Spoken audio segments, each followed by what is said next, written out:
C'est un rendez-vous le samedi 1er février 19h sur TV Rogers.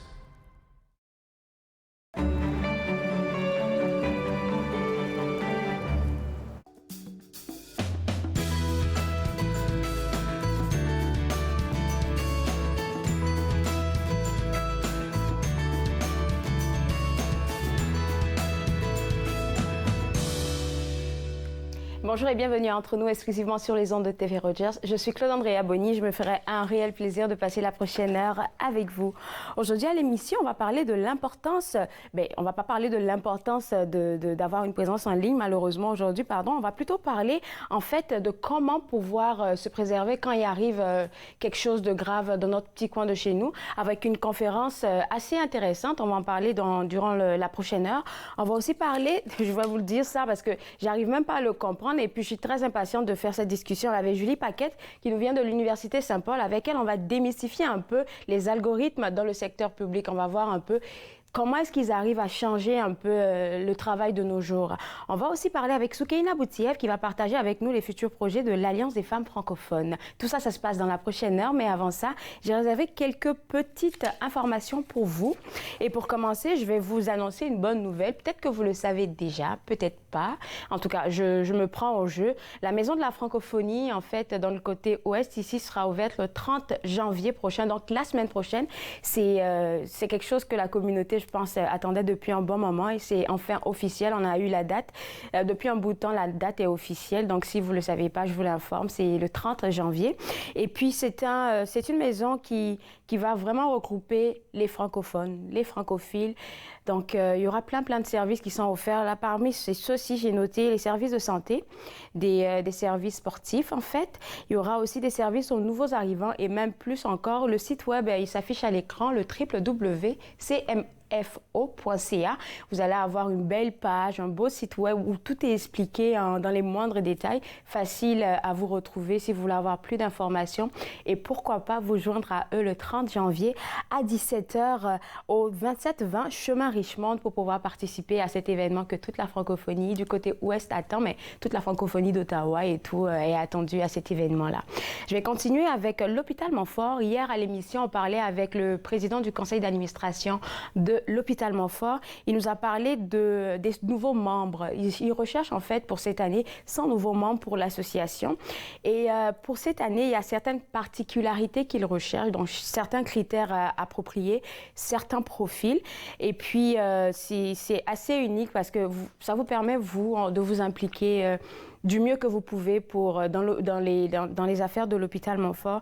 Il y a plein de choses à dire à ce sujet. J'ai tellement discuté avec lui, là même que j'en perds mes mots, mais vraiment, ils ont vraiment besoin de votre soutien pour pouvoir donner le meilleur des services aux francophones et aux francophiles et puis aux gens d'un peu partout. Donc, si vous êtes intéressé, vous vous dites que vous pouvez changer la donne, faire quelque chose pour votre communauté, je vous invite à visiter le www.montfort.on.ca et puis aller dans l'onglet qui a rapport avec l'association. Il y a tous les descriptifs qui sont là et puis vous allez soumettre votre candidature et pourquoi pas être élu parmi les 100 nouveaux membres de l'association. C'est vendredi aujourd'hui, le week-end s'annonce quand même bien. Les températures, je me dis, elles vont rester quand même correctes jusqu'à la fin de ce week-end. On espère que Dame Météo ne nous fera pas des petites surprises, mais si vous le savez forcément là, parce que toute la communauté l'attendait. La 50e saison de la patinoire du Canal Rideau s'est lancée depuis une semaine, 10 jours. Et puis ce week-end là, j'entends dire qu'il y a de nouvelles surprises qui s'en viennent pour la 50e saison. Il y aura un DJ, donc ça commence ce soir. Il y aura un DJ qui va aller sur toute la patinoire. Puis ils vont revisiter tous les bons sons canadiens, là, je vous dirais, des années 70. Donc, si vous pensez à faire quelque chose ce soir, puis vous savez pas quoi faire, je vous invite à aller rejoindre toute la merveilleuse communauté sur la patinoire du Canal Rideau. Ça se passe aujourd'hui, mais c'est ouvert pour, je pense, jusqu'en mars par là, février, dans ce temps-là. Donc, vous allez sur le www.ncc ccn.ca pour avoir plus d'informations et surtout pour vous informer si la patinoire est praticable ou pas, dépendamment de qu'est-ce que la météo nous réserve. Il y a aussi une exposition que vous pouvez aller voir. Elle s'appelle Oser rêver et elle se retrouve à Rideau Hall, en fait, à la résidence de la gouverneure générale. On a eu quelqu'un qui est venu nous parler, donner plus de détails sur ça. En fait, elle refait, Oser rêver refait le parcours professionnel de la gouverneure générale, assez intéressant. Vous pouvez avoir une visite guidée, vous allez avoir plein d'éléments et pourquoi pas, je croise les doigts pour vous, espérer la voir dans les couloirs et puis lui faire un petit allô là, pourquoi pas. Alors si vous voulez plus d'informations et puis faire une visite guidée là-bas ou même aller voir l'exposition Oser rêver, je vous invite à visiter le www.gg.ca. Il y a plein d'activités aussi qui se passent dans la région. Si vous voulez encore plus d'informations, moi, le site web par excellence pour moi, en fait, c'est le www.tourismeottawa.ca si vous voulez avoir plus d'informations sur qu'est-ce que vous pouvez faire ce week-end. Je reviens à l'émission d'aujourd'hui. Aujourd'hui, on va parler de plein d'affaires. On va parler avec Soukaina Boutiev qui va nous partager les futurs projets de l'Alliance des femmes francophones. Et tout de suite après la pause, on va parler avec quelqu'un qui va nous parler de comment se préparer en cas de catastrophe. Vous regardez Entre nous, exclusivement sur les ondes de TV Rogers.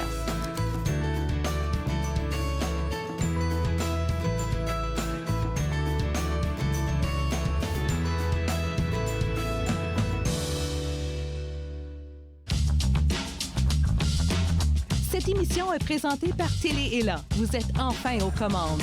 Pour en savoir plus, visitez rogers.com.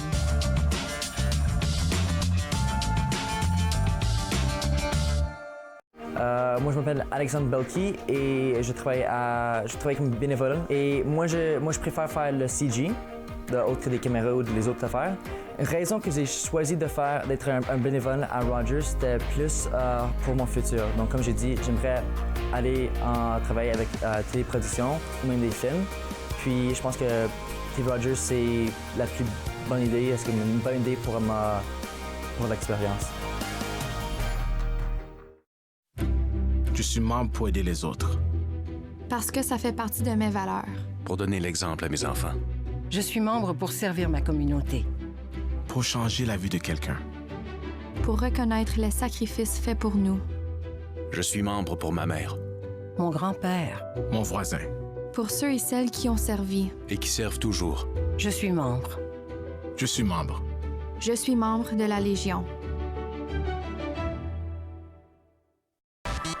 À la prochaine émission, je rencontre Dorothée Rowe, une femme humoriste d'origine haïtienne qui fait de l'humour différemment.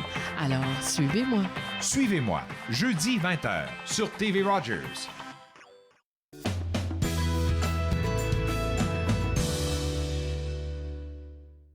Sur les ondes de TV Rogers, êtes-vous prêts? C'est le sujet, le thème de la conférence qui s'en vient très bientôt. Et avec moi, Rachel Lecourt pour en parler, parce que c'est elle, en fait, qui est, on va dire, un peu l'initiatrice de cette conférence-là. Comment ça vous est venu?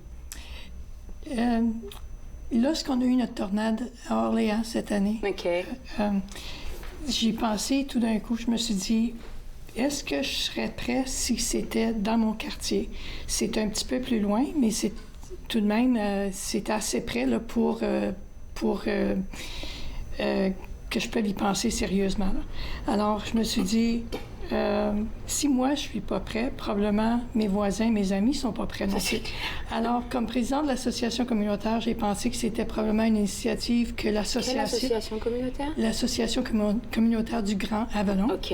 On est situé, nous autres, tout au bout d'Orléans, à l'est d'Orléans au complet. OK. Alors, à l'ouest, je devrais dire, d'Orléans. Et puis, Vous avez eu un déclic, en fait, dans le fond. Justement. Puis j'ai parlé à mes voisins, mes amis, puis c'est là que j'ai réalisé qu'on n'était pas prêt pour des choses comme ça. Okay. Puis en parlant avec l'association, on s'est dit, oui, c'est une chose qu'on devrait faire exclusivement parce que notre rôle, c'est vraiment de sensibiliser la population aux choses qui peuvent arriver dans notre quartier. J'ai communiqué avec les autres associations communautaires d'Orléans, puis les autres aussi ont embarqué parce que c'était important pour eux autres aussi. Vu qu'est-ce qui s'était passé comme dans la même année, là, on s'entend. Justement, puis j'ai communiqué avec la Ville d'Ottawa qui nous ont donné un très bon coup de main. Parfait. Et puis avec le président de l'association de Dunrobin, qui avait été affecté deux ans passés par la grosse tornade. Eux autres, ils ont eu beaucoup plus de dommages que nous autres, on a subis à Orléans. Alors, c'était une personne ressource qui était importante pour moi de communiquer avec Greg. Alors, c'est une personne qui va être notre invité conférencier pour la rencontre. Parce que quand on pense un peu à ce qui s'est passé, il y a une année passée, ça se voyait là, les photos étaient vraiment tristes, là, les images et tout, ça se voyait que le monde n'était pas vraiment préparé. Et on se dit pas que même s'il y a une tornade, on se dit même pas qu'il peut y avoir une tornade qui va nous ramasser la maison ou des affaires de même. On n'y pense pas tout de suite là. C'est comme si c'était lointain, mais il faut vraiment se préparer parce que ça peut arriver du jour au lendemain. Justement, oui. Et puis là, quand vous avez essayé de réunir tous ces gens-là qui ont embarqué, ça a pris combien de temps pour bâtir la conférence? On a commencé à travailler ensemble au mois de novembre. OK, novembre 2019? 2019. OK. Alors, c'est une grosse charge de travail, mais on s'est tenu les coudes et puis chacun a pris leurs responsabilités. Ça a bien été. OK. Ouais. Puis là, aujourd'hui, puisque vous êtes en train de préparer la conférence, je me dis, c'est quoi l'objectif premier de la conférence? C'est pas juste la sensibilisation. Je pense que vous allez vraiment aller dans le fond du problème, comme planification, je pense. Oui, on va parler en particulier de planifier, de se préparer et puis de prévoir. C'est vraiment... Planifier, préparer et prévoir. Okay. Alors, on parle, excusez-moi, on peut parler de qu'est-ce qu'on peut faire avant, durant et après. Parce que c'est important de... Quand il arrive des catastrophes, habituellement, il y en a qu'on peut se préparer d'avance. Les inondations, on a des préavis. Les météorologistes vont nous dire on prévoit beaucoup de pluie, les niveaux d'eau vont monter à un certain niveau, alors préparez-vous. Mais des tornades et puis on peut pas, des tremblements de terre, on peut pas prévoir ces choses-là. Ça arrive tellement vite.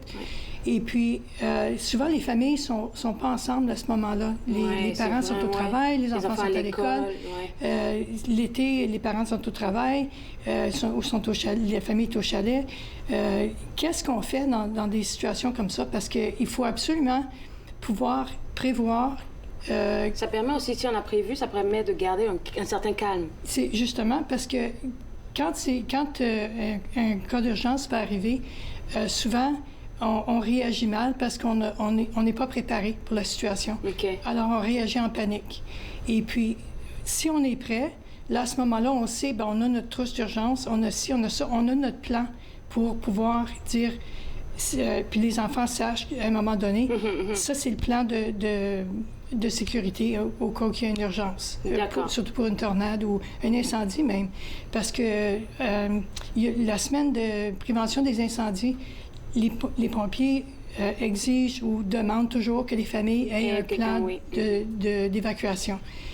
Alors, la même chose s'applique pour des tornades ou des choses comme ça, parce que c'est des sinistres qui arrivent tellement vite que les gens ont besoin d'avoir un plan pour savoir où est-ce qu'on va se rencontrer si jamais qu'on est séparés? Comment on va communiquer pour pouvoir dire, moi, je suis en sécurité, je suis à un tel endroit. Ça fait peur de penser à ça, mais c'est mieux d'être préparé dans tous les cas. Là. Justement. Vous avez parlé de trousse d'urgence, et puis là, on en a une ici que vous êtes venu nous présenter. Je suis bien curieuse de savoir qu'est-ce qu'il y a dedans.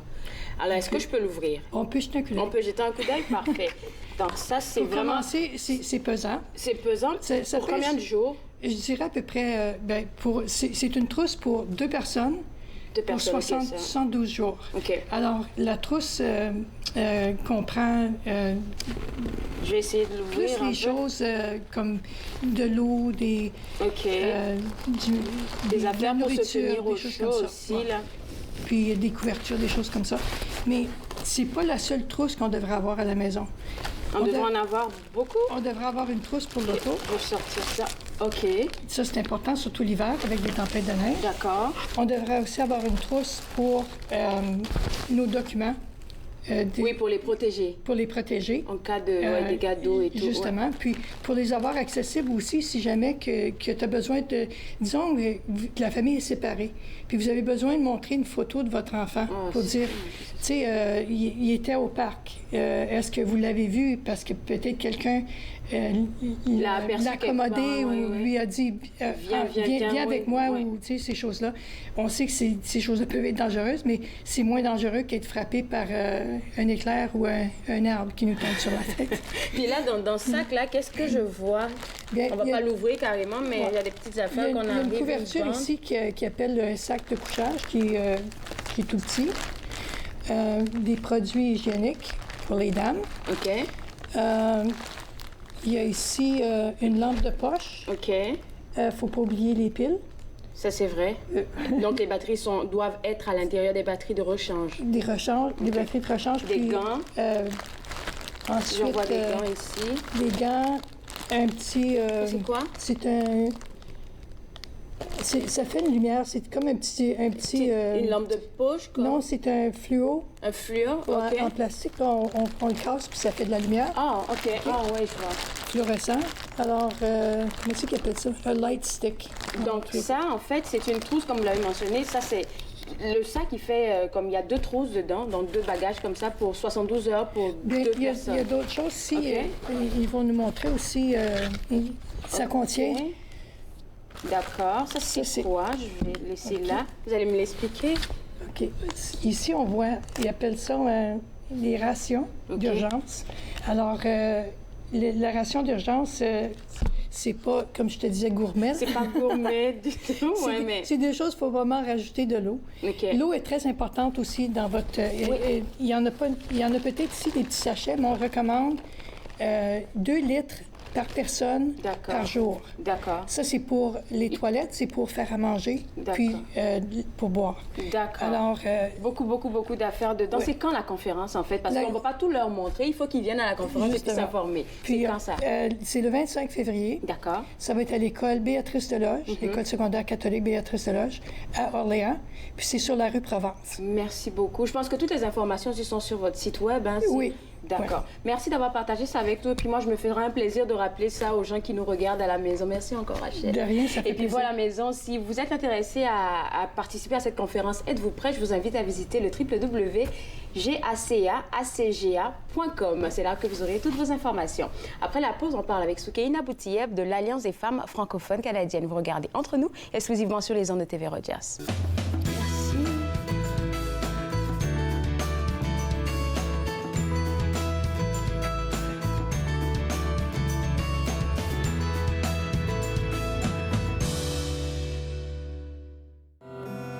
Pas de presse ce soir.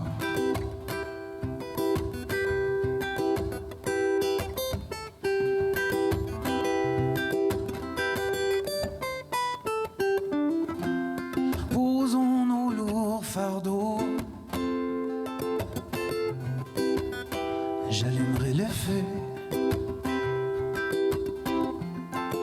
Posons nos lourds fardeaux. Je me perds dans tes yeux, scintillante passerelle me portant si haut, si haut. Au-delà de ces lourds fardeaux,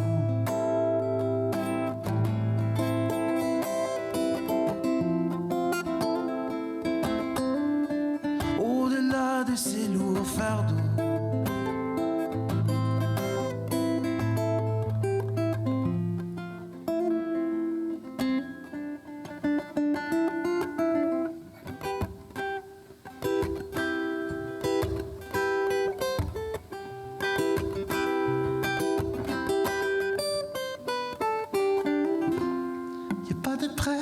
Ce soir,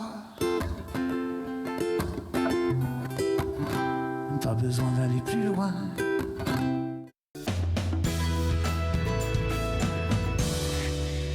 De retour entre nous exclusivement sur les ondes de TV Rogers. Maintenant, on va parler de l'Alliance des femmes de la francophonie canadienne. Là, je l'ai pour une fois. Et avec moi, c'est la directrice générale, Soukaina Boutieb, qui a accepté de se détacher de son timing très chargé, mais aussi pour nous parler de cette merveilleuse alliance qui existe depuis 100 ans, je crois. Hein? Bien plus que 100 ans. Ah, ouais, OK. Ouais. OK. Tout à fait. C'est un organisme, au fait, qui est vraiment bien ancré. L'idée première, quand l'organisme a été créé, c'était sous le leadership de Almanda Walker-Marchand. OK. Pour les personnes qui sont intéressées, d'ailleurs, à un moment donné, il y a une plaque commémorative dans le parc Strathcona qu'on a faite avec la fiducie du patrimoine de l'Ontario. On a fait une plaque en son honneur, justement. Donc, vous pouvez aller lire un peu son histoire. Mais pour retourner, au fait, sur l'histoire de l'Alliance des femmes de la francophonie canadienne, donc, sous son leadership de Almanda Walker-Marchand, ça a été une initiative, justement, pour avoir la voix des femmes, la parole des femmes, puis s'assurer, justement, que la défense des droits des femmes soit là depuis 104 ans et 105 ans, je dirais. Donc, depuis tout ce temps-là, l'organisme a grandi pour devenir ce qu'il est aujourd'hui. Puis aujourd'hui, c'est quoi, on va dire, on parle d'émancipation, ça, plus de 100 ans, on n'en parlait pas vraiment, les femmes se débattaient, entre griffes, pour avoir accès à leurs droits, mais maintenant, aujourd'hui, c'est un peu accessible à tous. Alors, c'est quoi votre objectif à ce jour? Bien, c'est toujours ça aussi qu'on a l'impression, c'est qu'en tant que femme, on dit, ben, tu sais, on a tous les droits, donc c'est assez, ben, par rapport à d'autres pays, on est bien. Oui, définitivement, par rapport à d'autres pays, on est bien, mais est-ce que nos droits sont vraiment équitables? Aujourd'hui, non. Est-ce que c'est...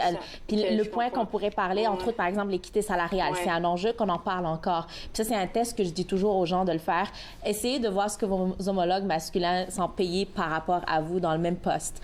Vous allez voir, il y a tout souvent des surprises et des injustices là-dessus. Donc, il y a encore beaucoup de travail à faire. C'est comme si puisque c'est écrit, c'est fait, on a l'impression que c'est acquis, mais dans le fond, dans la pratique, c'est pas qu'est-ce qui est. Tout à fait. Ça l'est pas. Puis des lois aussi qui ne sont pas là-dessus. Si on parle juste de la loi sur l'équité salariale, à peine l'année dernière, on commence à en parler, à la mettre en œuvre au niveau fédéral. Donc, c'est des petits pas qui sont en train de se faire.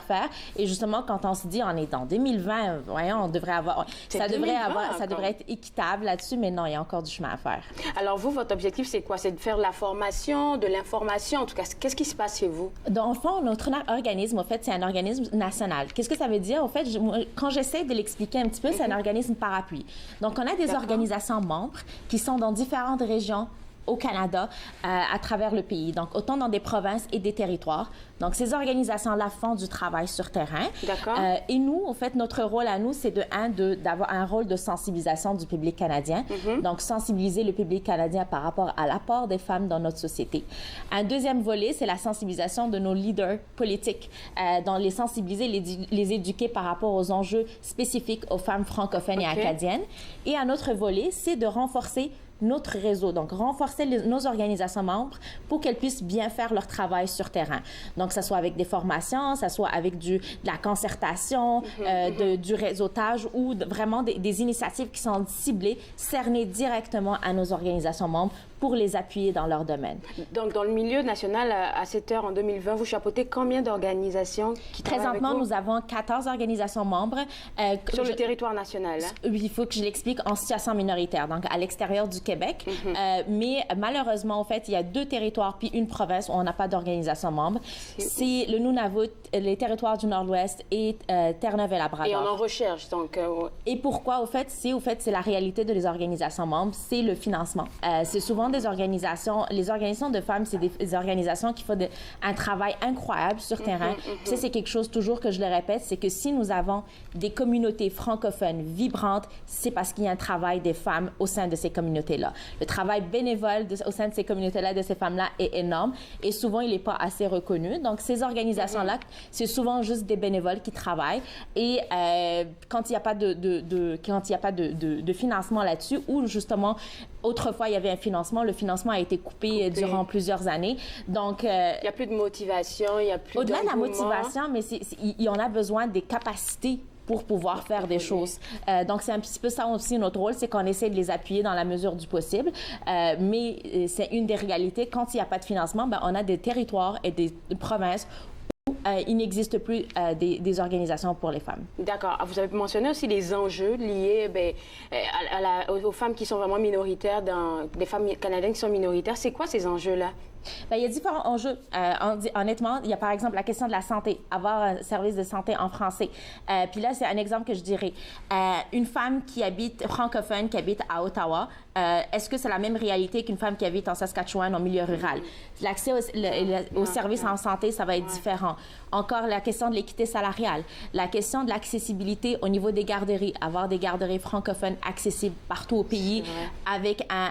On n'y pense pas, en fait. Je suis en train d'ouvrir comme plein de portes, là, ouais. Tout à fait. Fait qu'honnêtement, c'est pour les gens qui les intéressent, l'AFFC, en partenariat avec leurs organisations membres, puis une enquête d'ailleurs qu'on a faite auprès des femmes de la francophonie canadienne, on a fait sortir 11 enjeux prioritaires qui c'est important d'en parler, puis justement, on essaie de faire des actions là-dessus. Donc, il y a un rapport qu'on va bientôt faire sortir au mois de mars, donc je vous invite à y jeter un coup d'œil. Puis là, maintenant, on a parlé des organisations qui viennent se greffer à vous pour pouvoir travailler dans le même sens que vous. Comment ça se passe? Ils sont, comme par exemple, je dirais n'importe quoi, là, ils sont quelque part dans l'Ouest, puis ils se disent, OK, j'ai envie de travailler avec vous parce qu'on est vraiment une petite minorité. Comment ça se passe? Ils font juste vous contacter, prendre des infos? Tout à fait. Au fait, il faut dire aussi que l'Alliance des femmes de la francophonie canadienne, c'est un organisme qui a quand même de la crédibilité, qui vient ancré au sein de plus de 100 ans, on s'entend. Définitivement. Donc, c'est souvent ça. C'est souvent, ils vont venir nous approcher ou nous, on va savoir qu'ils sont en train d'œuvrer en silo ou puis ils ont besoin d'appui, donc on va les approcher. Donc, c'est souvent, je dirais, des deux bords. Mais l'idée, avant tout, quand ils viennent, comme tu dis, greffer à nous, c'est qu'ils ont accès à un réseau d'organismes de femmes. Donc, c'est un organisme de femmes qui est par et pour. Donc, c'est des... Puis ça permet de faire des contacts et puis des liens pour des femmes qui sont dans le besoin, dépendamment de quel organisme se greffe à vous. Puis je dirais un exemple vraiment concret que je vois vivre à travers nos tables de concertation des directions générales, c'est qu'il y a un projet qui a eu lieu en Colombie-Britannique. Maintenant, le même projet lieu est en train de se faire au Nouveau-Brunswick. Grâce à quoi? Grâce à justement ces moments-là de concertation. C'est quoi comme projet? C'est pour les relations saines. C'est des ateliers, puis animer des ateliers pour des relations saines dans les écoles secondaires en francophone. Beaucoup de choses qui se passent avec toi. Il y a le 8 mars qui s'en vient. Je vais te garder avec moi parce qu'on va en parler après la pause. Tout à fait. Alors, vous regardez Entre nous exclusivement sur les ondes de TV Rogers. On parle juste après la pause. Merci. Donc là, on a vraiment...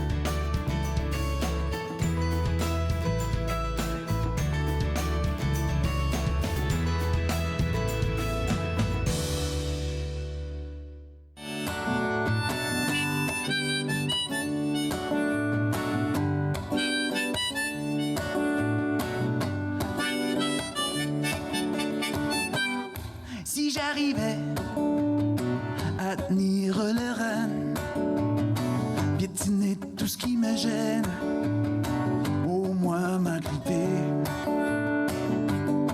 Mais Justin, serre avec les jambes, guide avec ton âme, tu y arriveras. À jamais j'allais jurer c'est arrivé. À jamais je chanterai ton envolé. À jamais tu resterais une de mes rêves. À jamais, à jamais.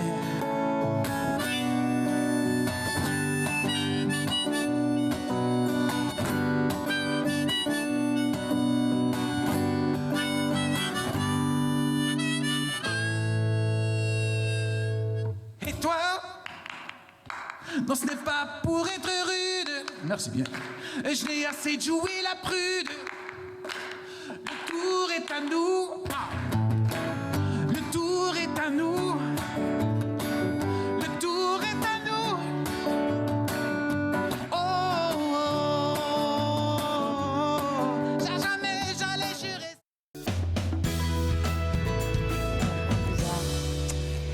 De retour Entre nous exclusivement sur les ondes de TV Rogers avec moi, Soukaina Boutiev, directrice générale de l'Alliance des femmes de la francophonie canadienne. Ouais. Puis là, on est en train de parler de qu'est-ce que vous faites pour appuyer toutes les femmes sur le territoire national. Puis à chaque 8 mars, apparemment, il y a un projet qui naît. Alors, on va revenir un peu 2 ans en arrière parce que je pense qu'on a des photos. Qu'est-ce qui s'était passé à cette manifestation? En fait, on a initié un événement qui s'appelle l'Écho des femmes. OK. Pourquoi Écho? Justement parce que les femmes de la francophonie canadienne se donnent écho le 8 mars pour parler d'un enjeu particulier, c'est l'équité salariale. D'accord. Puis on se disait justement à 15h40, c'est une heure symbolique, c'est que les femmes à partir de 15h40 font du travail bénévole. Okay. C'est juste une heure symbolique. Okay. Donc l'idée d'ailleurs, c'était quoi? Nous, notre travail au sein de la FFC, c'est qu'on appuie nos organisations pour faire des actions concrètes au sein de leur communauté.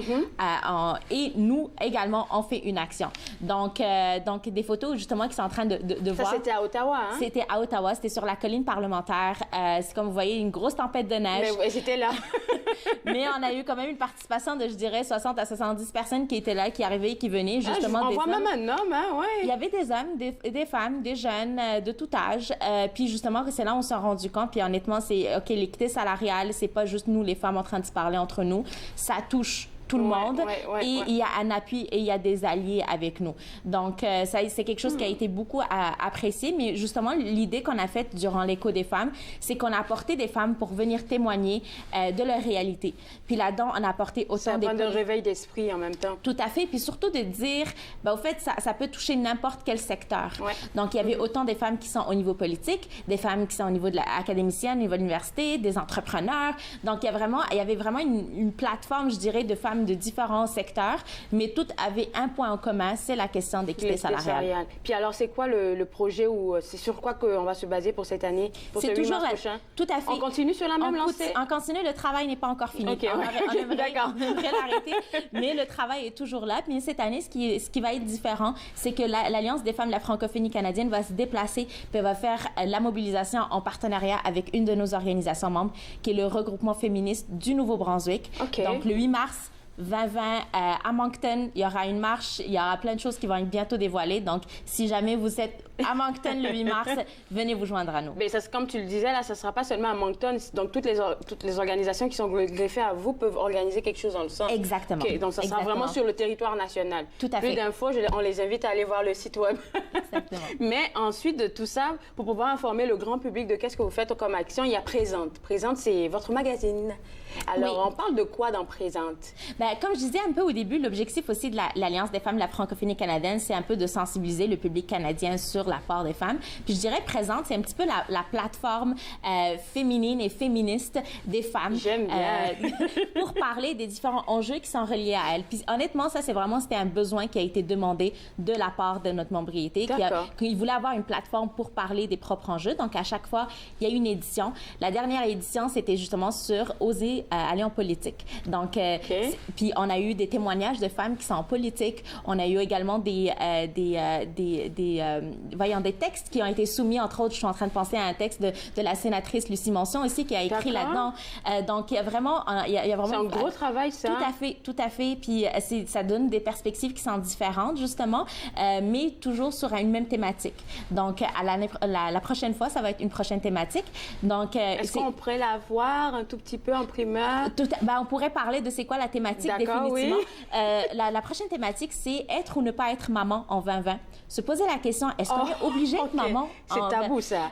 C'est quand même tabou un peu. Ça peut l'être, mais c'est vraiment un débat. Est-ce qu'en tant que femme, on est obligé? Est-ce que c'est la lignée normale? C'est que tu es une femme, tu dois avoir des enfants, ou est-ce qu'on peut avoir le choix de ne pas l'être ou avoir le choix de vouloir l'être? Puis c'est justement avoir cette perspective des femmes de la francophonie canadienne et acadienne qui va être très intéressante. Donc, ça va sortir en mars prochain. Je suis bien curieuse de savoir où est-ce qu'on le prend Présente. Est-ce que c'est juste comme en ligne ou on peut l'avoir version papier? Tout à fait, c'est une webzine, en fait. Donc, ce qui veut dire vraiment aller sur le site web de la FFC. Puis, vous pouvez d'ailleurs voir toutes les éditions précédentes également. Elles sont toutes là. Oui. Parfait. C'est un mode flippable, donc en bon français, donc on peut le feuilleter en ligne.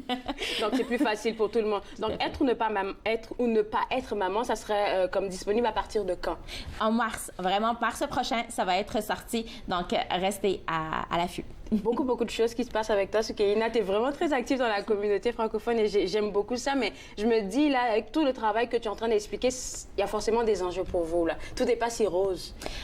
Définitivement. C'est beaucoup de travail derrière. En toute honnêteté, c'est beaucoup de travail derrière. Puis c'est là où je suis vraiment chanceuse, c'est d'avoir une équipe de femmes qui sont formidables, des équipes de femmes qui ne comptent pas leurs heures, qui sont là vraiment pour se mobiliser, puis être là, puis donner leur empreinte pour notre communauté.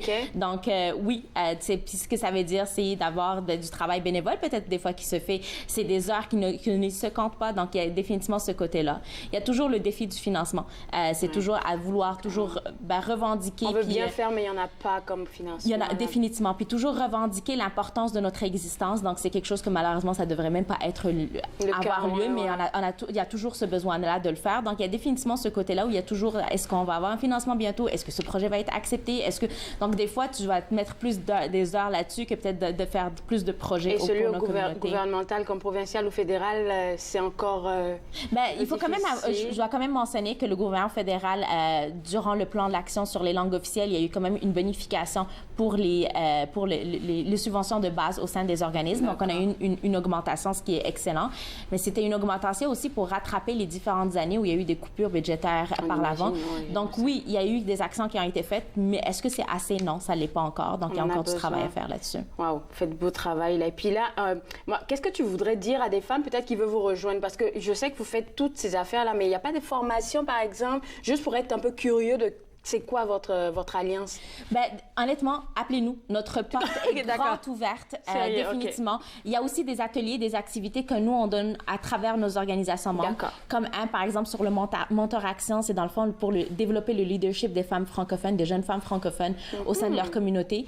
Il y en a un autre, le Francozone, ça, c'est pour s'assurer qu'il y a une transmission de la langue au sein de nos familles. Et tout ça, c'est disponible sur le site web pour un peu? Tout à fait. Tout à fait. D'accord. Équité salariale, c'est vraiment un projet sur lequel on va travailler jusqu'en 2020, en tout cas. On espère que tout va aller pour le mieux. C'est quoi, après ça? À quoi tu penses peut-être qu'on devrait s'attaquer après l'équité salariale? Honnêtement, là, comme je l'ai mentionné au début, il y a 11 enjeux qu'on a ciblés pour notre travail à nous. Donc, il y a une enquête qui va bientôt sortir. Donc, restez à l'affût. Comme je dis encore, il y a 11 enjeux. Donc, il y a beaucoup de travail à faire encore. Puis, on décide de vous soutenir là directement. Fait que s'il y a des affaires qu'on doit savoir, là, le plateau, il est ouvert pour vous. Merci. Merci beaucoup, Sekeyina, d'avoir pris ton temps pour venir nous informer. Donc, vous aussi à la maison, si vous êtes intéressé à rejoindre cette belle alliance, je vous invite plutôt à visiter le www.affc.ca.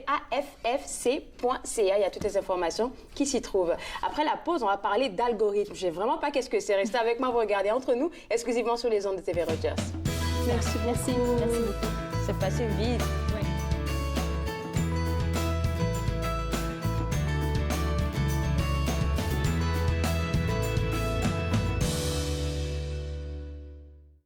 Trop de pression, faut que ça lâche, faut que ça craque, faut que ça claque, et ça va faire mal,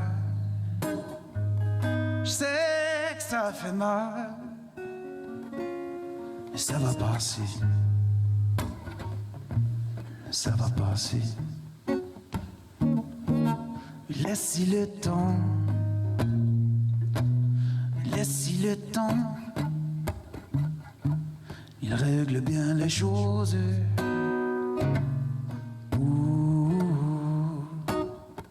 Il règle bien les choses.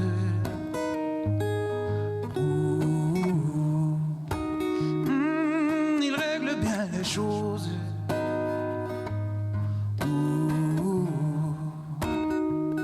Règle bien les choses.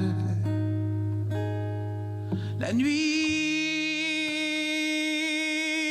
languit, les journées traînent, je transgresse, je me rince. Quand viendra le répit, quand viendra le...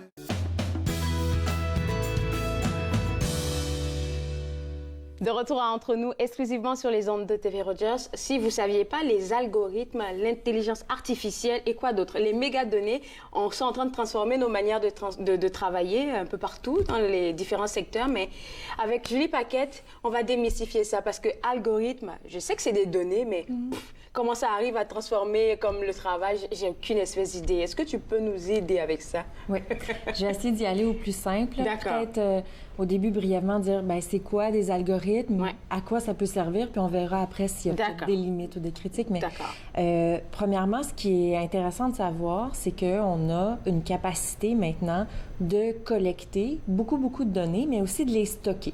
Avant, on n'avait pas cette capacité-là de stockage. Et là, c'est ce qu'on appelle les mégadonnées. Donc, les big data, les mégadonnées, c'est la capacité de stocker une quantité... Bon nombre, OK. Un nombre phénoménal de données. D'accord. Et donc, à partir de ce moment-là, puis bon, peut-être juste pour les données, tu sais, on sait, là, il va y avoir ce qu'on appelle l'Internet 5G. Donc, un Internet vraiment beaucoup plus rapide. Oui. On a de plus en plus d'objets connectés. Par exemple, je sais pas moi, des montres connectées, des dispositifs à la maison oui, avec lesquels on peut interagir. Tout ça collecte des données, courriels, etc. Et donc, on peut stocker ces données-là.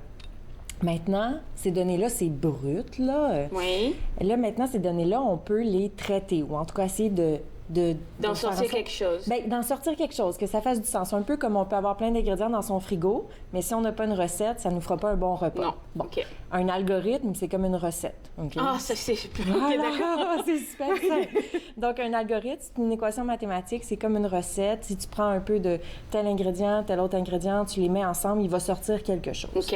Pour construire un algorithme, on a besoin d'une idée de où est-ce qu'on veut aller. C'est quoi notre objectif? Comme ça, on peut puiser exactement de quoi on a besoin dans les données, puis essayer d'aller chercher peut-être des corrélations entre, je sais pas moi, une personne qui est végétarienne, mange beaucoup de chou kale. Et donc là, on peut, si on est un vendeur de chou kale, cibler nos végétariens pour faire de la publicité. Exactement. Qui va faire en sorte qu'on va pouvoir développer, je dirais... un bon public cible. Un bon public cible. Okay, c'est ça. Ça, c'est dans le meilleur des mondes. D'accord.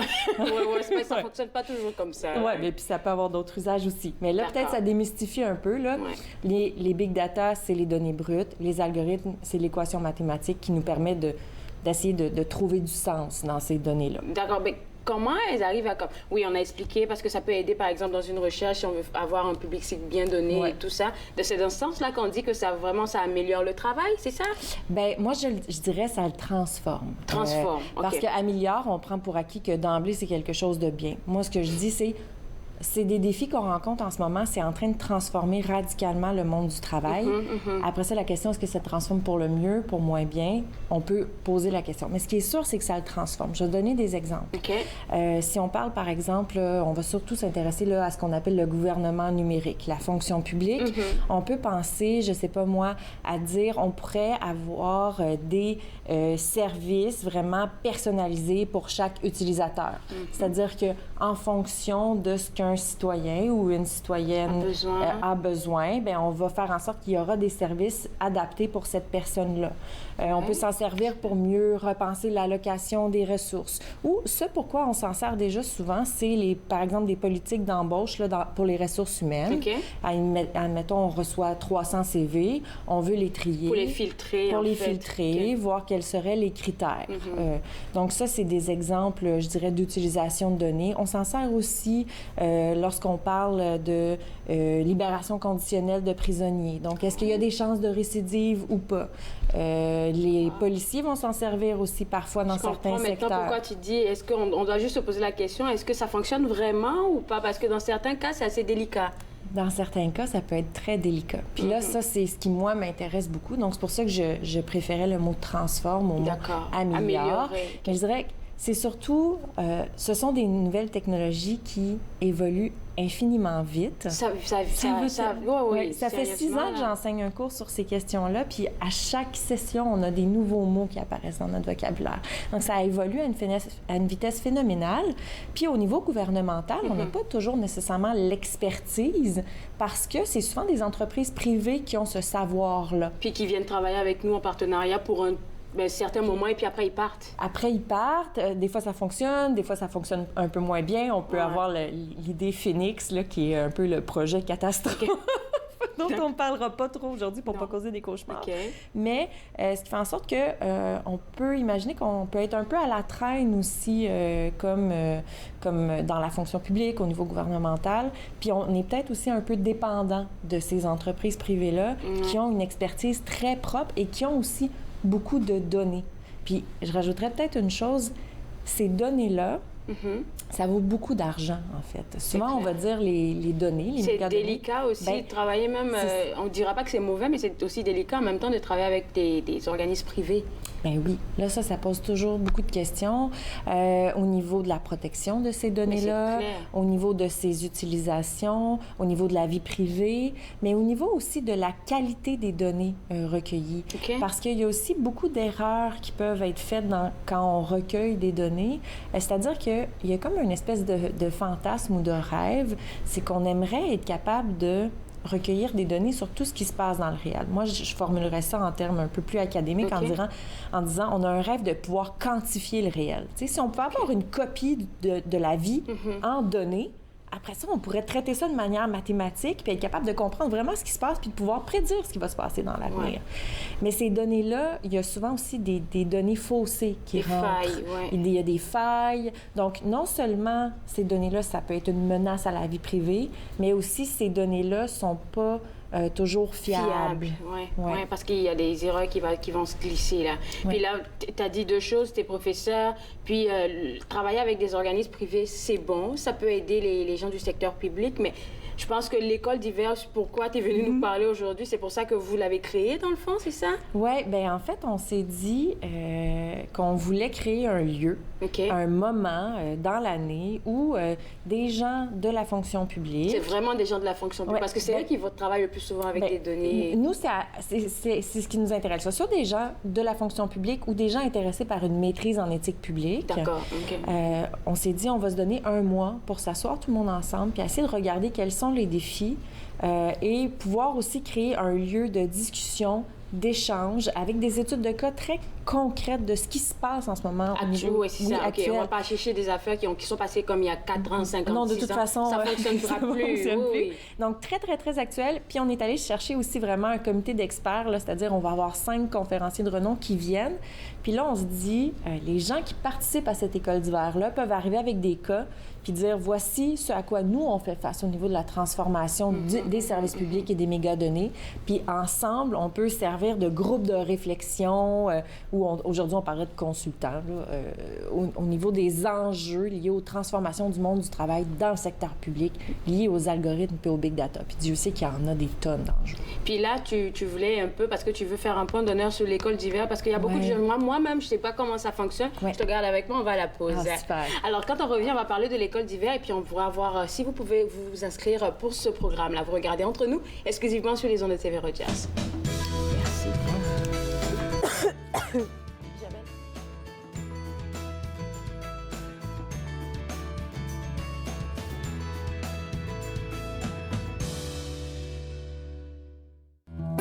Un pas à la fois. Je ne peux pas avancer plus vite que ça. Si je fausse, ne t'en fais pas. Je me remettrai en redoublant de droit. Je me remettrai, le gauche et le droit, un pas à la fois. Je t'en supplie, ne m'en demande pas plus que ça. Si je pousse, si je me force, le temps gagné ne fera que retomber dans l'espace. Je retomberai, le gauche et le droit.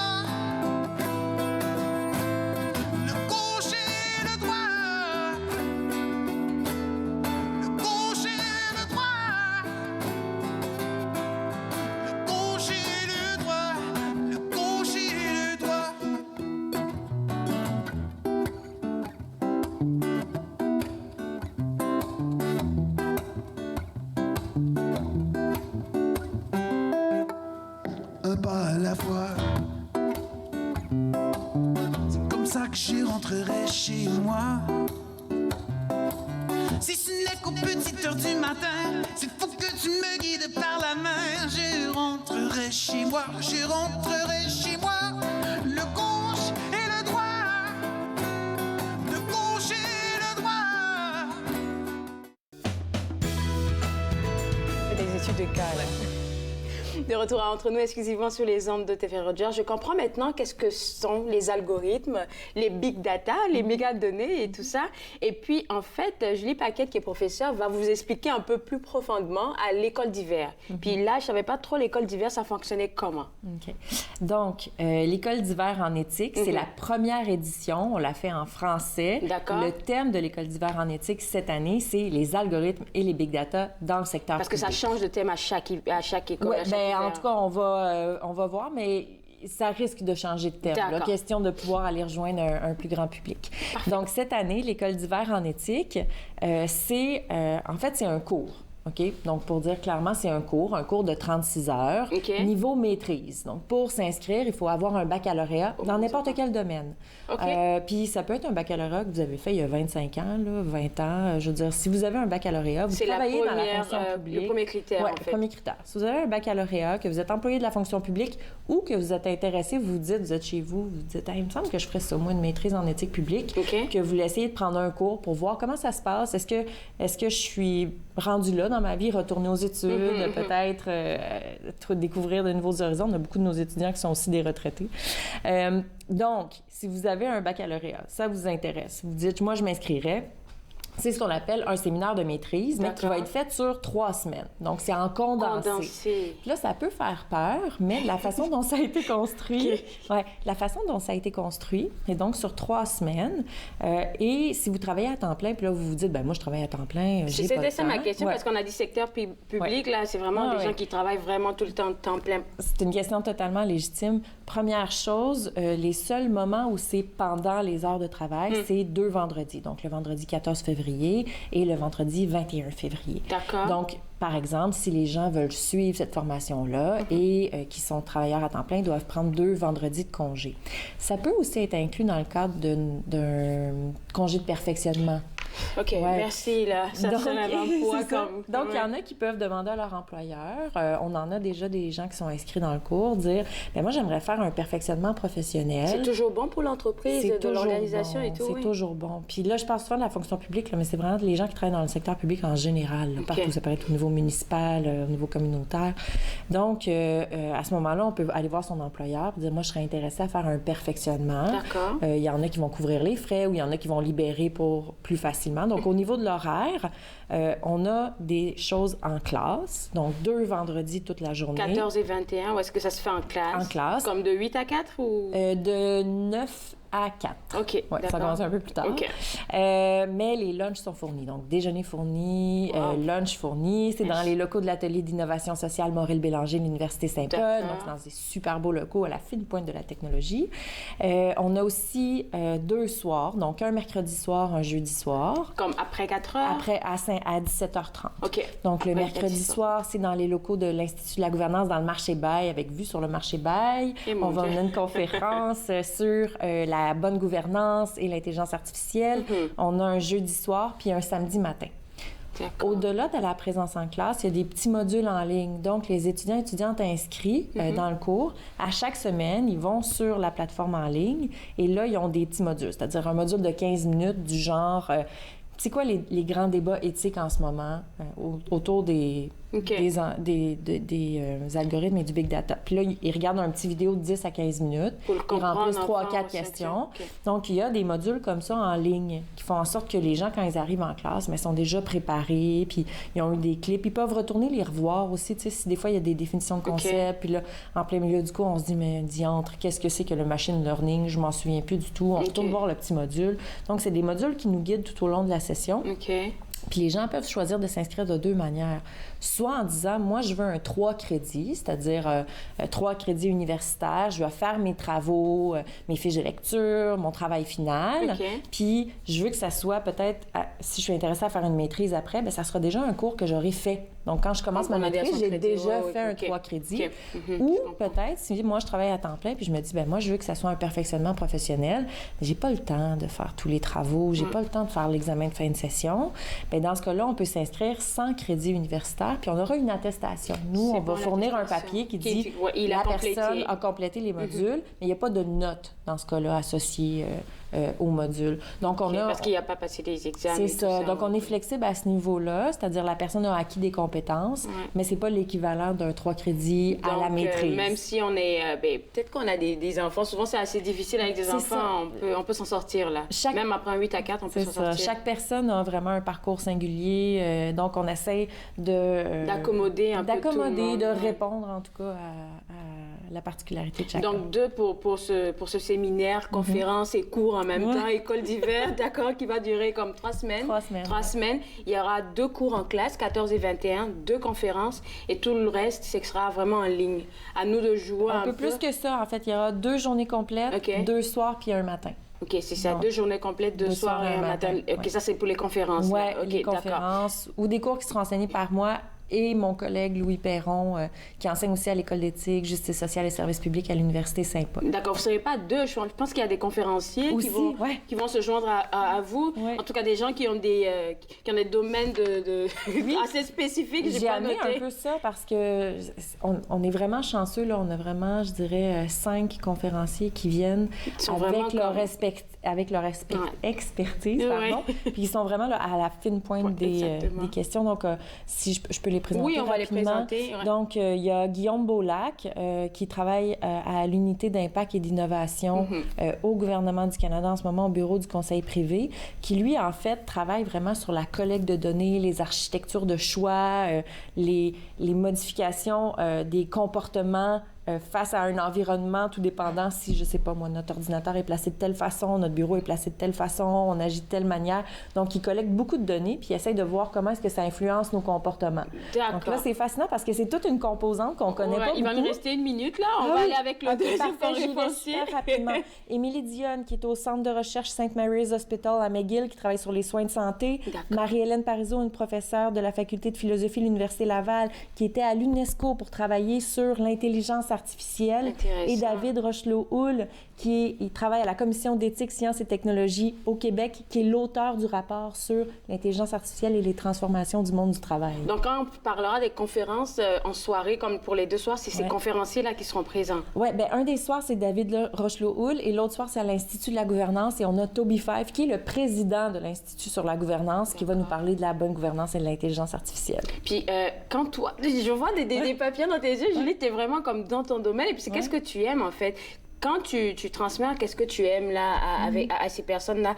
Est-ce que tu vois la même flamme dans leurs yeux? Il vient de rester 10 secondes. Je dirais, en général, oui. Des fois, ça prend 3-4 semaines. Après ça s'allume. D'accord. On continue après la pause. Regardez entre nous, exclusivement sur les ondes de TV Rogers.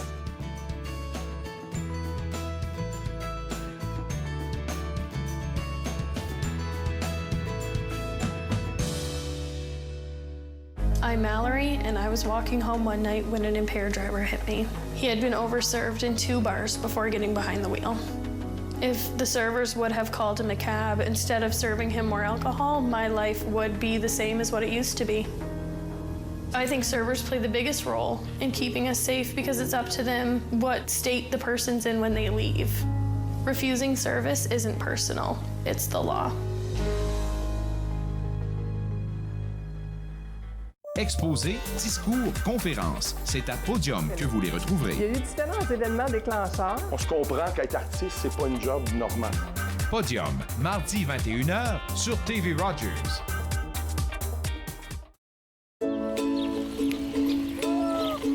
Je m'appelle Nathan. J'aime vraiment ça faire du vélo. J'adore aller vite. C'est fun. Quand il fait chaud, j'aime jouer dans les jeux d'eau pour m'arroser. C'est les amputés de gaz qui m'ont donné mes prothèses. Merci! Bonjour, dans la prochaine émission d'Émergence, je reçois Yasmine Zemni, une jeune de 17 ans qui est conseillère scolaire pour le CEPEO. Émergence, dimanche 19h30 sur TV Rogers. De retour entre nous, exclusivement sur les ondes de TV Rogers, on va toujours parler, en tout cas, de l'école d'hiver qui s'en vient à l'Université Saint-Paul. Vous avez le site web qui s'affiche à l'écran. Et pour ces cours condensés de 3 semaines, de 36 heures, qu'est-ce que les gens vont apprendre là-bas? C'est quoi les thèmes que vous allez visiter? Oui, ils vont voir comment les technologies émergentes transforment le monde du travail. Ils vont aussi se poser la question de quels sont les défis éthiques de ces technologies-là, au niveau de la vie privée, au niveau de la sécurité, au niveau de la surveillance, au niveau aussi du travail derrière ces technologies-là. Puis ils vont développer des stratégies novatrices là, pour essayer de faire face à ces transformations-là. On n'a pas mentionné, là, c'est super intéressant, mais les places sont vraiment comme disponibles, mais il n'y en a pas beaucoup, donc il faut s'y prendre assez tôt. Je pense que la date limite, c'est le 31. Date limite pour s'inscrire, 31 janvier. Il y a encore quelques places disponibles, voilà, on espère vous trouver en classe. Merci beaucoup, Julie. Au moins, tu as démystifié des affaires dans ma tête. Là, les gros mots faisaient peur, mais maintenant, ça fait plus peur. Là. Ouais, faut pas avoir peur. Alors, voilà, maison, comme on l'a mentionné, pour l'école d'hiver à l'Université Saint-Paul. Il reste juste quelques places si vous voulez vous inscrire, www.ustpaul.ca. C'est le site web que vous devez visiter pour pouvoir avoir accès à ce cours. Date limite, 31 janvier. Je me suis fait le plaisir de passer cette heure avec vous. Je vous souhaite un excellent week-end. On se voit lundi. On va parler de plein d'autres affaires. Au revoir.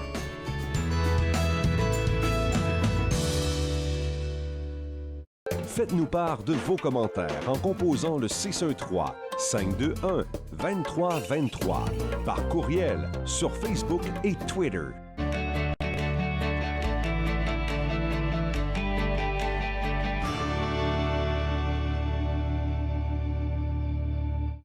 Je m'appelle James Fall, puis je fais mon coop / bénévole ici à TV Rogers.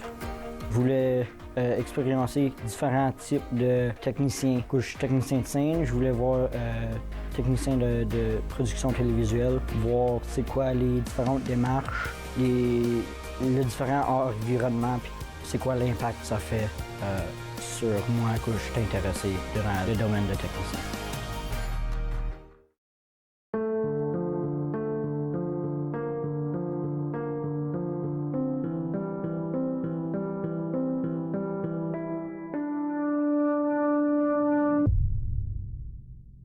Du sang dans l'urine est le symptôme le plus commun du cancer de la vessie. N'ignorez pas ce signe, pas même une seule fois.